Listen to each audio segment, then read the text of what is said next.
বন্ধুরা, আমাদের রূপা হ্যান্ডমেডস ব্লগে তোমাদের সবাইকে অনেক অনেক স্বাগত আর অনেক ভালোবাসা। আজকে আবার তোমাদের জন্য নিয়ে এসেছি আরো একটা কুকিং ভিডিও। আর আজকে দেবো চুনো মাছের বাটি চচ্চড়ি। তাহলে চলো বেশি কথা না বলে দেখে নেওয়া যাক কি কি লাগে এর জন্য।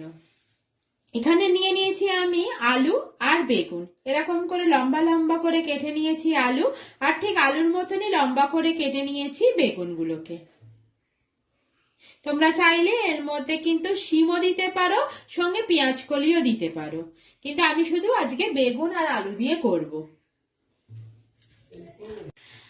আরো যে যে জিনিসগুলো লাগবে সেগুলো দেখিয়ে দিই তোমাদের। লাগবে কাঁচা টমেটো, যদি একান্তই কাঁচা টমেটো না পাও তাহলে কিন্তু এটা পাকা টমেটো দিয়েও করতে পারো, কিন্তু কাঁচা টমেটোটা হলে স্বাদটা একটু অন্যরকম আসে, ভালো লাগে।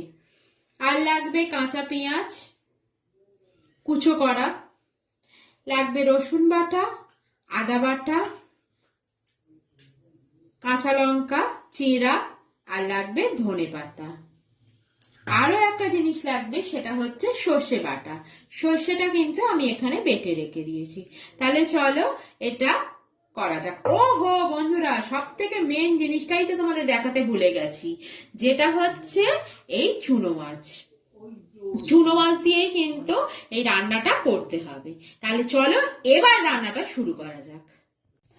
আমি একটা পাত্র নিয়েছি বা কড়াই নিয়েছি বলতে পারো। আমি একেবারে কড়াইয়ের মধ্যেই কিন্তু রান্নাটা মাখিয়ে বসিয়ে দেবো, তার জন্যই এই কড়াইটাকেই নিয়েছি। তোমরা অন্য একটা বাটির মধ্যেও একবারে মাখিয়ে কড়াইতে দিয়ে দিতে পারো, যেটা তোমাদের সুবিধে হবে। এবার আমি এইটার মধ্যে দিয়ে নেব কেটে রাখা আলু আর বেগুনগুলোকে।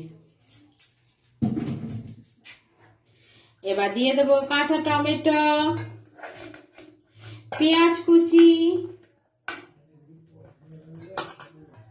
লঙ্কা কুচি, ধনে পাতা, রসুন বাটা, আদা বাটা, মানে সব জিনিসগুলোকেই আমি কিন্তু এর মধ্যে দিয়ে দিলাম। দিয়ে দেবো হলুদ গুঁড়ো, পরিমাণ মতো নুন, যে যা স্বাদ মতো নুন দেবে।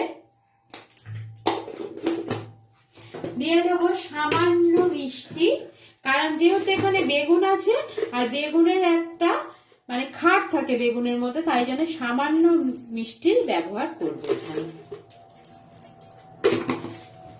তোমরা যদি বেগুনটা স্কিপ করো তাহলে কিন্তু মিষ্টির দরকার পড়বে না। দিয়ে দেবো সর্ষে বাটা। এবার মিক্স দিয়ে দেবো কাঁচা তেল, একটু বেশি পরিমাণে তেল লাগবে এখানে।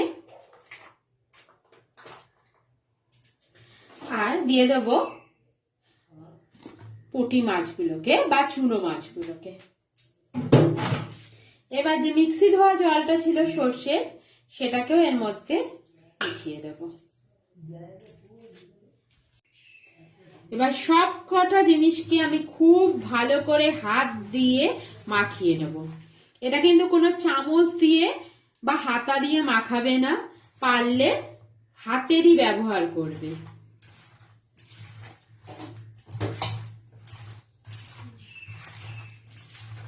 দেখো এটা ভালো করে কিন্তু মাখানো হয়ে গেছে।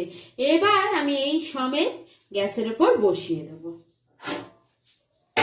চলো গ্যাসটা অন করি। এবার এই কড়াইটা ধরে আমি গ্যাসের উপর বসিয়ে দিলাম। দিয়ে দেবো একটা থালা দিয়ে চাপা। এবার ফোটবার জন্য অপেক্ষা করব। 5 থেকে 7 মিনিট হয়ে গেছে। এবার একটু খুলে দেখবো। একটু এবার নাড়াচাড়া করে দেবো, নিচেরটাকে উপরে তুলে নেবো।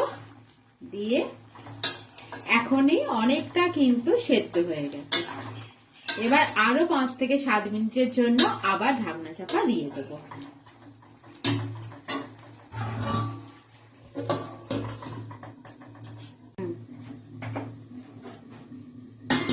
চলো আরো একবার খুলে দেখে নিই। 5 মিনিট হয়ে গেছে। এই দেখো এটা একদম রেডি। এবার এর উপরে একটু কাঁচা তেল ছড়িয়ে নামিয়ে দেবো। তাহলে বন্ধুরা তোমরা দেখতে পেলে যে কত সহজে একটা সুন্দর রেসিপি তোমরা পেয়ে যাচ্ছ। তাহলে আর দেরি কিসের, চটপট করে রেডি খেয়ে একবার আমাদেরকে কমেন্ট করে জানাও যে কেমন লাগলো। আর তার আগে কি করবে, ভিডিওটাকে লাইক করবে, কমেন্ট করবে আর শেয়ার করে দেবে, আর চ্যানেলটাকে সাবস্ক্রাইব করে দিয়ে আমাদের পাশে থাকবে। তাহলে দেখা হবে আবার তোমাদের সঙ্গে নতুন কোনো ভিডিওর সাথে। এখনকার মতো সবাইকে জানাই টাটা।